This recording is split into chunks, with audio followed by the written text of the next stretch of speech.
सायली एक gynaecologist doctor होती, ज्या स्त्रियांना मुले होत नाहीत, ज्यांना गरोदर राहण्यास काही अडचणी येतात, अशा स्त्रियांचा इलाज ती करत असे. डॉक्टर अभिनव अगस्ती हे सायलीचे पती.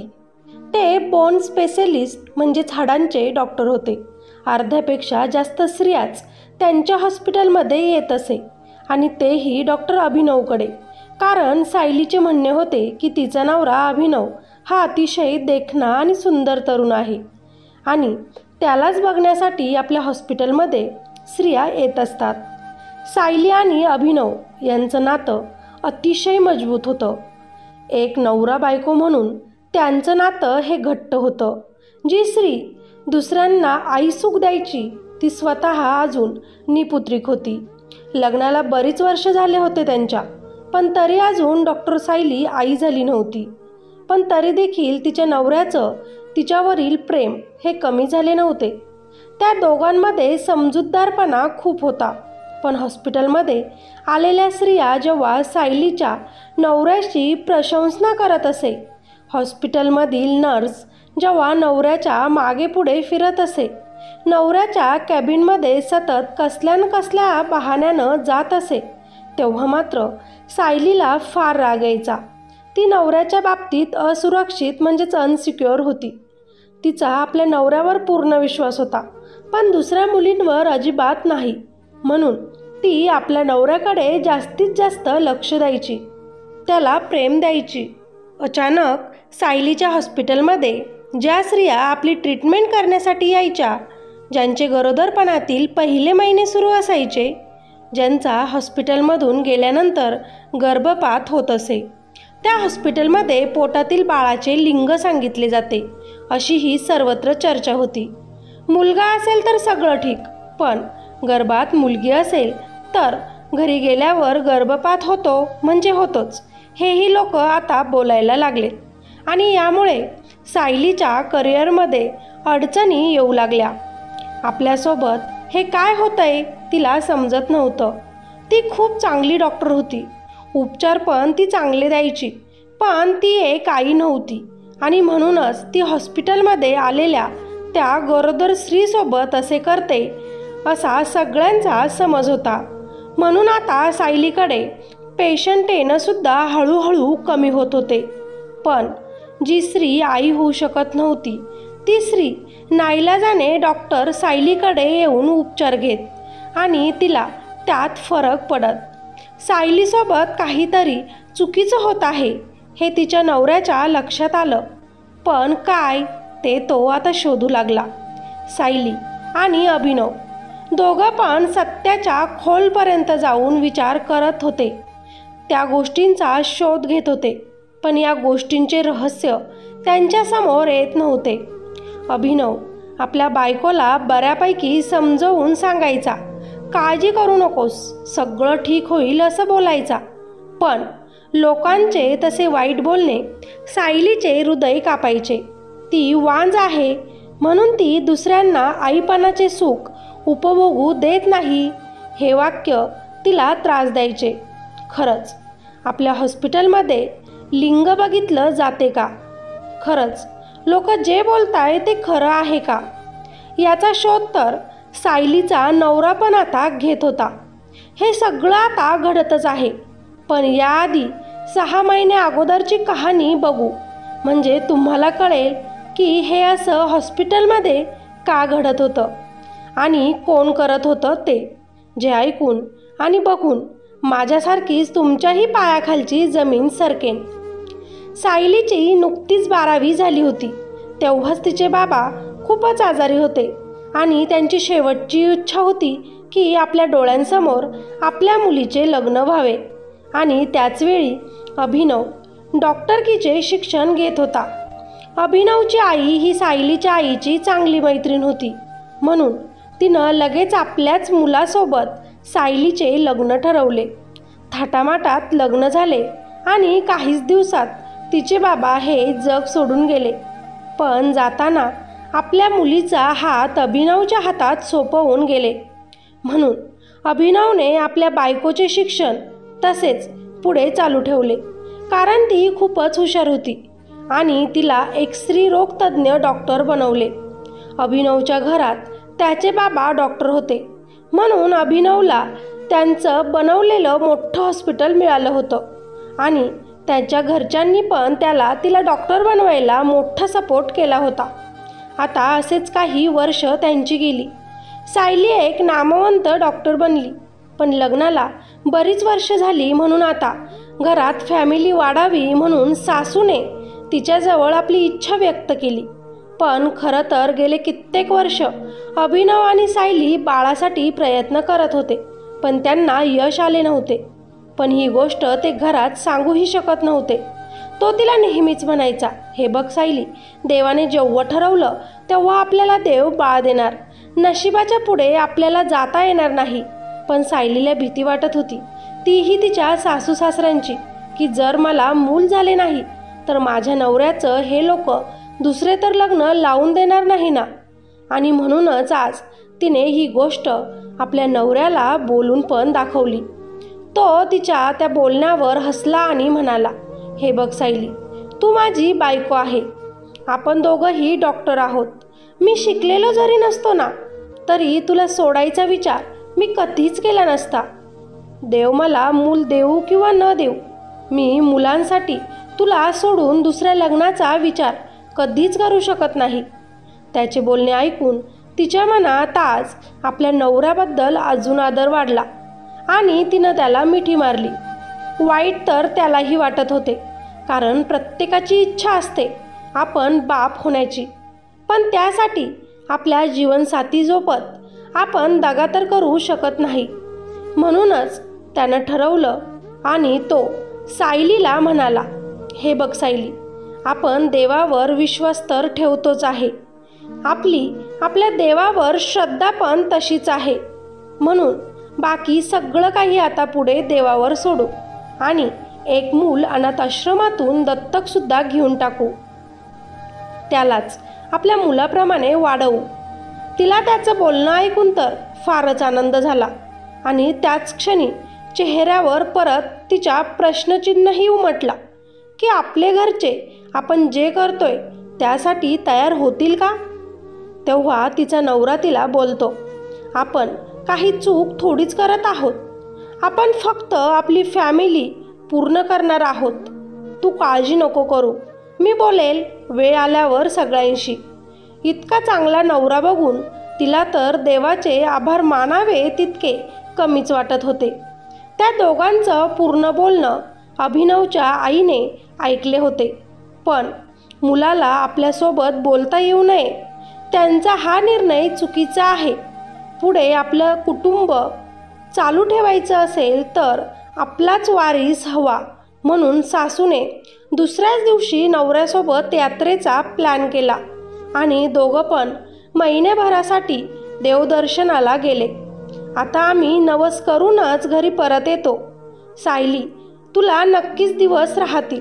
प्रसाद घेऊनच आम्ही येऊ, असं म्हणून सासू मुलाला आणि सुनेला आशीर्वाद देऊन निघून गेली. त्यामुळे अभिनवला विषय काढता आला नव्हता की आम्ही मूल दत्तक घ्यायचा विचार करतोय, आणि तो बोलणार तर सायलीनं त्याला शांत राहण्यास सांगितले. जर आईबाबा आपल्यासाठी देवदर्शन करताय तर त्यांना नाराज नको करायला, म्हणून दोघं पण आता शांत राहिले. आता अभिनव आणि सायली दोघेच घरी होते, म्हणून त्यांना एकमेकांना वेळ भरपूर असा देता येत होता. दोघं पण एकमेकांना खूप जास्त जीव लावत होते. त्याचवेळी सायलीला तिच्या एका चुलत बहिणीचा फोन आला. तिनंही डॉक्टरकीचे शिक्षण पूर्ण केलं होतं, म्हणून तिला सायली आणि अभिनवच्या हॉस्पिटलमध्ये आपली इंटर्नशिप पूर्ण करायची होती. सायलीने आपल्या नवऱ्याला विचारलं आणि तिची चुलत बहीण पूजाला दुसऱ्याच दिवशी आपल्या हॉस्पिटलमध्ये बोलवून घेतलं. पूजा आली. ती अभिनवला आणि सायलीला हॉस्पिटलमध्ये भेटली आणि 6 महिन्यांची इंटर्नशिप तिनं करायचं तिथे ठरवलं. तिने हॉस्पिटल जवळच एक रूम घेतला आणि तिथूनच हॉस्पिटलमध्ये येऊ लागली. ती जशी दिसत होती तशी अजिबातही नव्हती. पण सायली मनाने फार चांगली म्हणून सायलीने परत एकदा आपल्या नवऱ्याला पूजाला आपल्या घरातच ठेवू का म्हणून विचारलं. ते घर तुझं पण आहे, तुला जे करायचं ते ठरव बोलून अभिनव मोकळा झाला. आता सायलीनं पूजाला तू 6 महिन्यांसाठी आमच्या घरातच थांब असे सांगितले. पूजा आता आपलं सामान घेऊन सायलीच्या घरी आली आणि इंटर्नशिपचं काम सायलीच्या हाताखाली करू लागली. सायली स्वभावाने खूप निर्मळ होती, त्यामुळं दुसऱ्यांबद्दल वाईट कधीच तिच्या मनात येत नसे. पण पूजा तिच्या अगदी उलट होती. तिला जे आवडलं ते तिला पाहिजेच असं तिचं होतं. सायलीचं आणि अभिनवचं जेव्हा लग्न झालं तेव्हापासूनच पूजाला अभिनव आवडत होता आणि तेव्हापासून त्याला आपलंसं करण्याचा तिचा इरादा होता. आणि ती अभिनवसाठीच डॉक्टरही बनली होती आणि आज त्यांच्याच हॉस्पिटलमध्ये इंटर्नशिप करू लागली होती. आता पूजा सायलीच्या गैरहजेरीमध्ये अभिनवच्या खूपच पुढे पुढे करत असे. त्याच्यासोबत सारखं बोलण्याचा प्रयत्न करत असे. खरं तर अभिनव कामांमध्ये इतका व्यस्त असायचा की त्याच्या डोक्यात कधीच वाईट साईड गोष्टी येत नव्हत्या. त्यानं कधीच पूजाकडे तसल्या नजरेनं बघितलंही नव्हतं. पण पूजा एकही चान्स सोडत नसे त्याच्याजवळ जाण्याचा. एक दिवस सायली हॉस्पिटलमध्ये एक डिलिव्हरी करण्यात व्यस्त होती. अभिनवचे काम संपले आणि तो घरी गेला होता. अचानकच सायलीचा ड्रेस घातलेली मुलगी किचनमध्ये त्याला दिसली. पाठमोरी ती सायलीच्या त्या ड्रेसमध्ये खूपच सुंदर दिसत होती. अभिनवला ती आपली पत्नी असल्याचं वाटलं. ती सायली समजून त्यानं तिला मागूनच मिठी मारली. पण चेहरा बघताच त्यानं तिला दूर ढकललं. सॉरी पूजा, मला वाटलं सायली आहे, तो हळूच म्हणाला. खरं तर पूजाचा प्रत्येक प्लॅन हा फेल जात होता. सायलीच्या वस्तू वापरून सायलीच्याच घरातच पूजा तिच्या नवऱ्याला तिच्यापासून दूर करण्याचा प्रयत्न करत होती. पण अभिनव खूपच चांगला पुरुष होता. आपल्या बायकोवर जीवपाड प्रेम करत होता. पूजाचे वाईट इरादे त्याच्या चांगलेच लक्षात आले, पण तो डायरेक्ट पूजाला तसं बोलूही शकत नव्हता, कारण ती आपल्या बायकोची बहीण होती म्हणून. आणि सायलीला तिच्याबद्दल तो काही सांगूही शकत नव्हता, कारण सायली अगोदरच त्याच्याबद्दल खूपच इन्सिक्युअर असायची. तिच्या मनात नेहमीच भीती वाटायची त्याला गमावण्याची. 2-3 दिवस आता असेच गेले. आपली बहीण घरात काय करत आहे हे अजून पण सायलीच्या लक्षात आले नव्हते. एक दिवस परत सायलीला उशीर होणार होता म्हणून सायलीने अभिनवला आणि पूजाला घरी काढून दिले. याही गोष्टीचा फायदा पूजाने घेतला आणि घरी आल्यानंतर तिनं अभिनवला जवळ करण्याचा प्रयत्न केला. छोटे छोटे कपडे घालून त्याला आपल्याकडे आकर्षित करण्याचा प्रयत्न केला. पण यावेळी त्यानं तिला साफ नकार दिला आणि तिला बोलला, मी माझ्या बायकोवर खूप प्रेम करतो. तिला सोडून मी दुसऱ्या कोणत्याच स्त्रीचा विचारसुद्धा करू शकत नाही. ही गोष्ट जर तुझ्या बहिणीला, माझ्या बायकोला समजली तर तिला खूप त्रास होईल. त्यामुळे तुझी इंटर्नशिप संपल्याबरोबर तू आता इथून चालली जा. तेव्हा पूजा त्याला लगेचच समजावते, डॉक्टर अभिनव, ही गोष्ट तुमच्यात आणि माझ्यातच राहील. तुम्ही पण माझ्यावर असंच प्रेम करा. तुमच्या बायकोत आणि तुमच्यात माझ्यामुळे काहीही होणार नाही.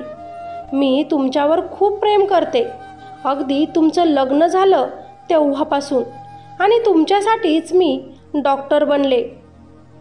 आपलं रिलेशन आपण आजपासून असंच कंटिन्यू करू, जे की कुणालाच समजणार नाही. तिच्या बोलण्यावर त्यानं तिला परत ठामपणे सांगितलं, तू कितीही मला बोललीस, मला तुझं बनवण्याचा तू प्रयत्न केलास, तरीही माझा नकारच असेल. त्यामुळे लवकरात लवकर तुझं काम पूर्ण कर आणि इथून चालली जा. आता मात्र अभिनव पूजापासून दूर दूर राहत होता. आपल्या बायकोला त्याला सांगायचं तर होतं, पण तो तिला सांगूही शकत नव्हता. अशा प्रकारे 1 महिना गेला. अभिनवचे आई वडील आता यात्रेवरून घरी परत आले. पूजाला बघून अभिनवच्या आईच्या मनात परत एक भावना निर्माण झाली. जर पूजाला आपल्या मुलाची बायको बनवलं तर घरात पाळणा हा लवकरच खेळेल, म्हणून पूजाच्या बाजूने आता त्याची आईही होती. पण आपला मुलगा त्याच्या बायकोवर किती प्रेम करतो हे त्यांच्याही नजरेतून सुटलं नव्हतं. म्हणून आईने पूजाला त्याची आवड निवड सगळं काही सांगायला सुरू केलं. अशा प्रकारे 6 महिने उलटले गेले. पूजाला घर सोडून जाण्याची आता वेळ आली होती. आता काय केलं की मी घरातच राहील हा विचार पूजा करू लागली. अभिनवची आई पूजाला आपल्या मुलाची बायको बनवून ठेवू इच्छित होती, कारण पूजा आपल्याला वारीस देईल असे त्यांनाही वाटत होते. म्हणून दोघींनी बराच विचार केला की पूजा घरात कशी राहू शकते. सासूने तर हार मानली. अभिनव तर पूजाने इंटर्नशिप पूर्ण केली त्याच दिवशी त्याचं लेटर घेऊन आला आणि पूजाच्या हातात देतच तिला म्हणाला, डॉक्टर पूजा, तुम्ही आता खऱ्या अर्थाने डॉक्टर झाला आहात. दुसऱ्यांच्या घरात डोकवून बघण्यापेक्षा जे वचन डॉक्टर बनताना स्वतःला दिलं ते आता पूर्ण करा. लोकांचा जीव वाचवा. सायली आपल्या बहिणीसाठी खूप खुश होती, कारण सायलीला अजूनही माहिती नव्हतं की आपल्या घरात आपली बहीण काय करते. हॉस्पिटलमध्ये थांबण्यासाठी आणि घरात थांबण्यासाठी सायली आता विचार करू लागली. आणि त्याच दिवशी तिनं सीडीवरून खाली येताना स्वतःहून पडून घेतलं. ती इतकी जोराची खाली पडली की तिला पोटाला आणि पायाला खूप जास्त मार लागला. आता तिला घाईतच हॉस्पिटलमध्ये घेऊन जाण्यात आलं. 1 महिन्यासाठी तिला बेड रेस्ट सांगितली गेली. सायलीचे एक मोठे ऑपरेशन करण्यात आले, ज्याने की तिचा जीव वाचला. आज स्वतःला इजा करून तिनं सिद्ध केलं होतं की ती अभिनवला मिळवण्यासाठी काहीही करू शकते. तिचं प्रेम अगदी वेडं होतं. खरं तर पूजा सायलीवर जळत होती. तिचे वडील इतक्या लवकर तिला सोडून गेले, पण तिचा हा योग्य व्यक्तीच्या हातात सोपवून गेले, ज्याच्याकडे सगळं काही आहे, जो इतका देखणा तरुण आहे. माझे वडील असून देखील त्यांनी माझ्यासाठी असा मुलगा शोधला नाही. लहानपणापासूनच माझ्या बहिणीला सगळं मिळालं, पण आता तिला जे मिळालं ते मला हवं आहे. ती हॉस्पिटलमध्ये बेडवर पडून सुद्धा हाच विचार करत होती. पूजा हे सगळं नाटक करत होती. आपल्याजवळ राहण्यासाठी तिनं हे सगळं काही केलं हे अभिनवला चांगलंच माहिती होतं, म्हणून तो पूजापासून दूर दूर राहत होता. तिला कधी एकदा आपल्यापासून दूर पाठवून देईल असं त्याला झालं होतं. पण पूजासोबत खूप वाईट घटना घडली आहे, म्हणून त्यानं स्वतःला कंट्रोल केलं आणि हॉस्पिटलमधील एका नर्सला पूजाची काळजी घ्यायला सांगितली. गेल्या 6 महिन्यांपासून ती हॉस्पिटलमध्ये असल्यानं तिला हॉस्पिटलमधील बऱ्याच मशीनची माहिती झाली होती, म्हणून पूजाने काही गोष्टींचा फायदासुद्धा घेतला होता. सायलीकडे येणारे जे पेशंट होते त्यांच्यासोबत ती ओळख करत असे.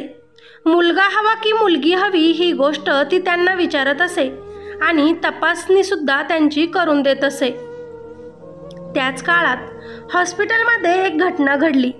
एक स्त्री खूप दिवसांनी गरोदर राहिली होती, जिचा सायलीच्या हॉस्पिटलमध्ये चुकीच्या ट्रीटमेंटने औषधांनी गर्भपात झाला होता, ज्यामुळे त्या स्त्रीच्या घरच्या लोकांनी सायलीवर बरेच चुकीचे आरोप लावले होते. त्याचवेळी एक व्यक्ती लिंग तपासणीसाठी हॉस्पिटलमध्ये आली होती. आमच्या हॉस्पिटलमध्ये लिंग तपासणी होत नाही, सायलीने त्यांना स्पष्ट सांगितलं होतं. तरी ती व्यक्ती वारंवार सायलीला म्हणत होती, मागच्या वेळी तुम्ही आमच्याकडून जितके पैसे घेतले त्याच्या दुप्पट पैसे आम्ही तुम्हाला देऊ, पण आम्हाला मुलगा होणार की मुलगी हे सांगा. सायली त्या व्यक्तीला रागवली आणि म्हणाली, आम्ही कुठल्याही प्रकारची लिंग तपासणी तुमची मागे केली नव्हती. तुम्ही हे काय बोलत आहात? तेव्हा ती व्यक्ती सायलीला म्हणाली, काय मॅडम, तुम्ही विसरलात का? मी सांगितलं होतं ना, मला 6 मुली आहेत, आता मुलगा हवा ते. तुम्ही गेल्या 6 महिन्यात माझ्या बायकोचा 2 वेळा गर्भपात केला आहे. मुलगी होती म्हणून. आताही ती गरोदर आहे. मला मुलगा हवा. आता सायली चिडली आणि त्याला म्हणाली, तुमचं काहीतरी गैरसमज होत आहे. इथे कुठलीही लिंग तपासणी होत नाही. पण तो व्यक्ती ऐकायला तयारच नव्हता. त्यानं सायलीला मागे लिहून दिलेल्या गोळ्या औषधे दाखवले.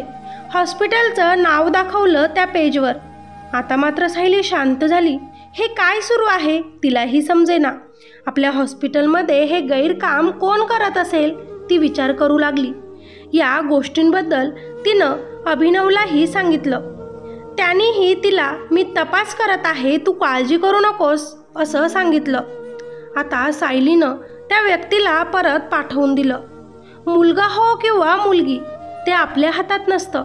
मी लिंग तपासून गर्भपात करणे इतकं मोठं पाप करू शकत नाही. कदाचित आमच्या हॉस्पिटलमध्ये कुणीतरी हा फ्रॉड करत असेल. आम्ही लवकरच तपास करू म्हणत त्या व्यक्तीला सायलीनं घरी काढून दिलं. पण आता सायलीचं डोकं विचार करण्यात गुंतलं. आपला नवरा आपल्यासोबत आहे, पण पैशांसाठी तो किंवा त्याच्या घरचे असे करू शकतात. तिच्या मनात वाईट विचार आला. पण त्याच क्षणात तिनं स्वतःची माफीही मागितली की माझ्या नवऱ्याबद्दल मी असा वाईट विचार करू शकत नाही. तो सगळं काही करेल, पण इतकं मोठं पाप कधीच करणार नाही. मग हे कोण करत असेल ती विचार करू लागली. काही विचार मनात आले होते तिच्या आणि म्हणूनच ती पटकन आपल्या केबिनमधून पूजाकडे गेली. त्यांचं हॉस्पिटल फार जुनं होतं म्हणून त्यात अभिनवच्या वडिलांच्या जुन्या मशिनरीही होत्या, ज्यात लिंग तपासणीची एक मशिनरी होती. पूजा पेशंटच्या सांगण्यावरूनच त्यांचा चेकअप करत असे. मुलगा होईल की मुलगी ते सांगून देत असे. त्याचे पैसेही तिला मिळत असे. या गोष्टी ती चोरूनच तिथे हॉस्पिटलमध्ये करायला लागली होती. पण आता तिनं या गोष्टींचा फायदा घ्यायचं ठरवलं. सायलीला अभिनवच्या नजरेत पाडायचं ठरवलं. सगळ्या गोष्टींचा आरोप सायलीवर आला पाहिजे असं ठरवलं. म्हणून जी लेडीज प्रेग्नेंट असेल तिला काही चुकीची औषधं देऊन त्या स्त्रीचा गर्भपात पूजा करू लागली. सायलीच्याही गोष्ट लक्षात येत नव्हती, पण अभिनवला मात्र सायलीवर पूर्ण विश्वास होता आणि म्हणूनच त्यानं काही गोष्टींच्या तळापर्यंत जाऊन विचारपूस करण्याची सुरुवात केली होती. आणि म्हणूनच त्याच्या नजरेत पूजाची ही गोष्ट आली. खरं तर पूजा सायलीला नवऱ्याच्या नजरेतून पाडायचा प्रयत्न करत होती, पण ती स्वतःच आता आपली गर्भपिशवी गमावून बसली होती. जी गोष्ट सायली आणि अभिनवनं अजूनही पूजाला सांगितली नव्हती, कारण पूजाच्या पोटाला मार खूप जोराचा लागला होता. तिनं अभिनवजवळ राहण्यासाठी स्वतः पडून तर घेतलं, पण आपल्या भविष्याचा विचार तिनं अजिबातही केला नव्हता. वाईट विचार केला आणि म्हणूनच आज देवानं तिला इतकी मोठी शिक्षा दिली.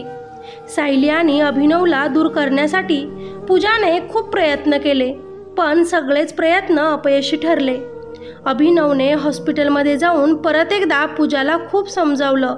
मी फक्त आणि फक्त माझ्या बायकोवर प्रेम करतो. ती सोडून मी आयुष्यात कधीच कुणावर प्रेम करणार नाही.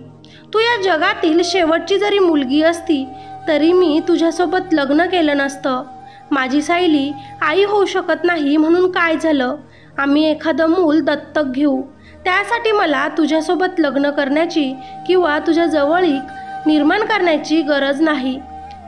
तुमच्या आईला मी आवडते असं जेव्हा पूजा सांगते तेव्हा अभिनव बोलतो, माझ्या आईला मी समजू शकतो. तिला काय हवं आहे तेही मी समजू शकतो. त्यामुळे तू त्यांची काळजी करू नको. ते माझे आईवडील आहे, मी बघून घेईल. तेव्हा पूजा बोलते, तुमच्या हॉस्पिटलमध्ये काही इलिगल कामे सुरू आहेत.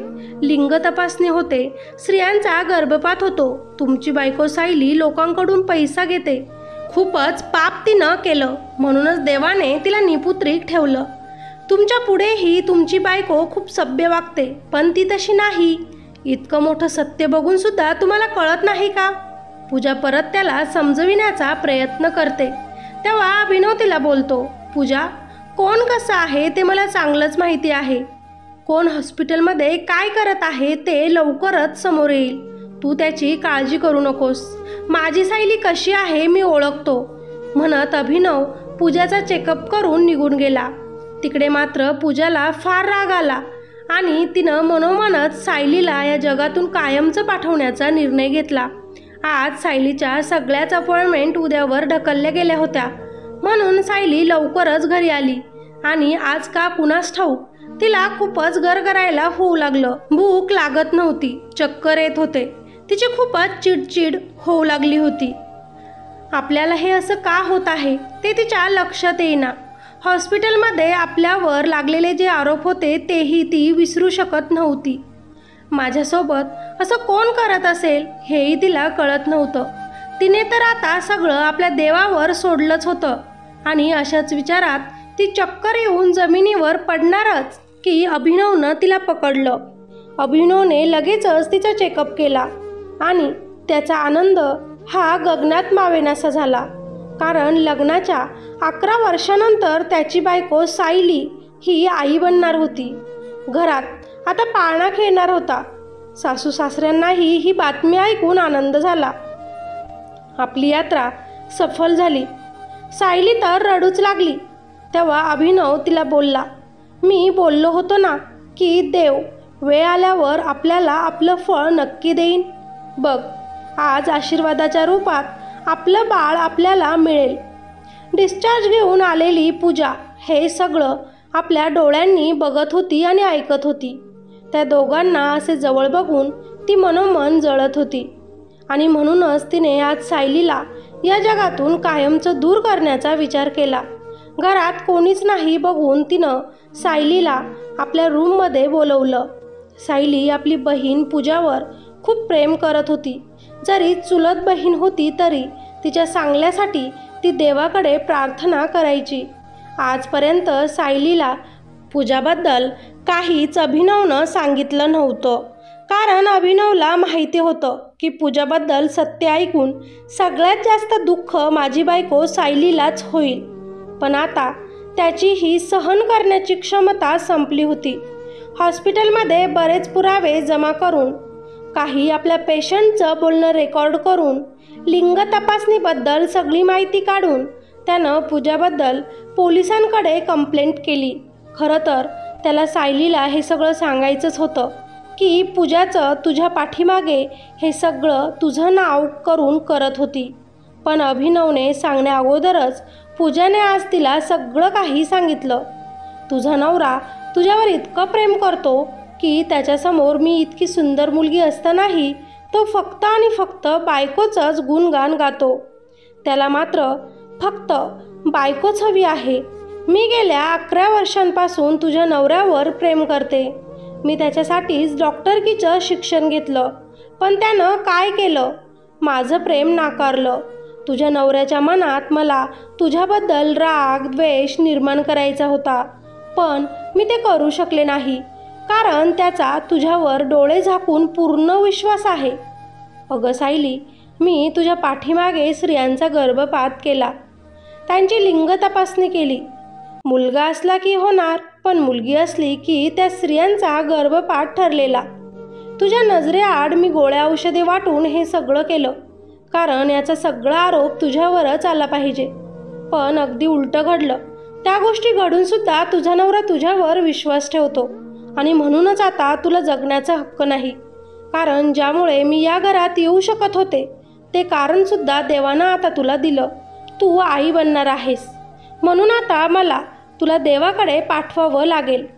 सायलीला काय करावं तेच कळेना. ती तर खूप दुःखी झाली आणि रडू लागली. तिने पूजाच्या एक गालात मारली. तू इतकी जास्त खाली विचार करू शकतेस हा मी विचारही केला नव्हता. मी तुझी बहीण आहे, कोणी दुश्मन नाही. माझा नवरा तुझा दाजी लागतो.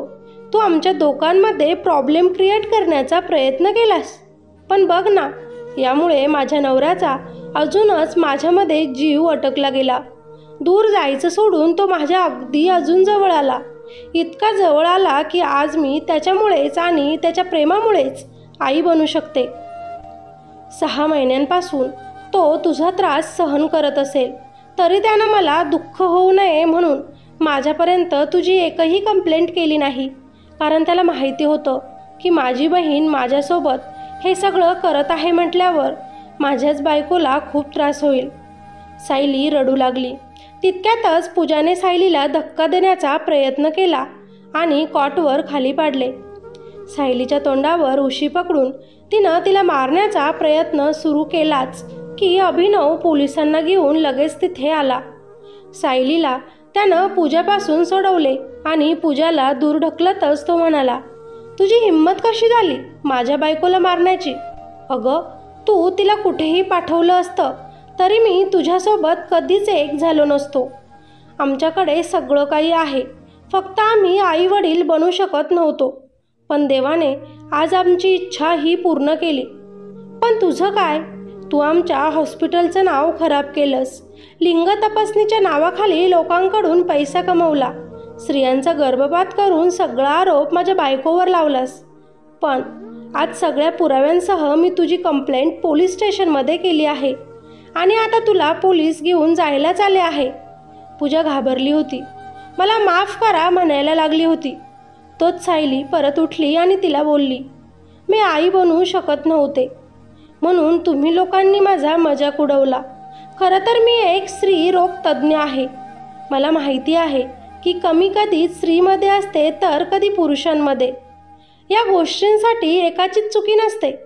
कधी कधी पाळणा हा 2 वर्षांनंतर हसतो तर कुणाचा 11 वर्षांनंतर. माझंही तेच झालं. माझाही पाळणा 11 वर्षांनंतर हल्ला. माझ्या देवाने माझं ऐकलं. माझा नवरा मला नेहमीच सपोर्ट करत राहिला, माझ्यासोबत प्रेमाने वागला आणि म्हणूनच मी आज तुझ्यासमोर ही अशी उभी आहे. आमचं प्रेम पवित्र होतं, पण तू तुझ्या आयुष्याचं नुकसान करून घेतलंस. स्वतः पडली हे मला आता कळालं. पण तुला माहिती आहे का तुझ्यासोबत काय घडलं आहे ते?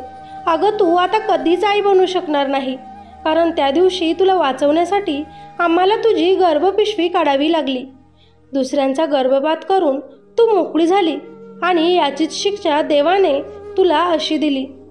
पूजाच्या पायाखालची जमीन सरकली. आपण किती मोठे पाप केले हे तिच्या लक्षात आले. पण आता वेळ निघून गेली होती. ती आता अभिनव आणि सायलीच्या नजरेत नजर मिळवू शकत नव्हती.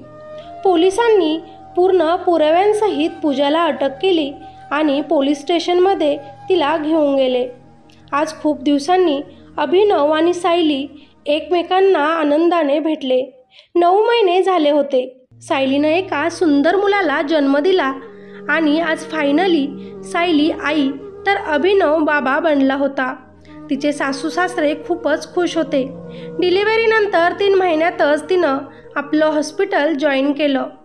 हॉस्पिटलमध्ये ज्या काही चुका पूजाने करून ठेवल्या होत्या त्या परत दुरुस्त करण्यात आल्या.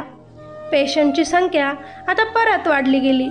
सायलीमुळे अनेक स्त्रिया आई बनल्या, कारण सायली एक नामांकित स्त्रीरोग तज्ज्ञ डॉक्टर होती. आपल्या नवऱ्याच्या सपोर्टमुळे, त्याच्या प्रेमामुळे आणि त्याच्या विश्वासामुळे ती आज खूप म्हणजे खूप पुढे गेली होती. देव करो अभिनवसारखा नवरा जगातील सगळ्या स्त्रियांना मिळो, जो आपल्या बायकोचा इतका आदर करतो, तिला इतकं प्रेम देतो. आजही सायली आणि अभिनवचे प्रेम तसेच आहे, अगदी निस्वार्थ.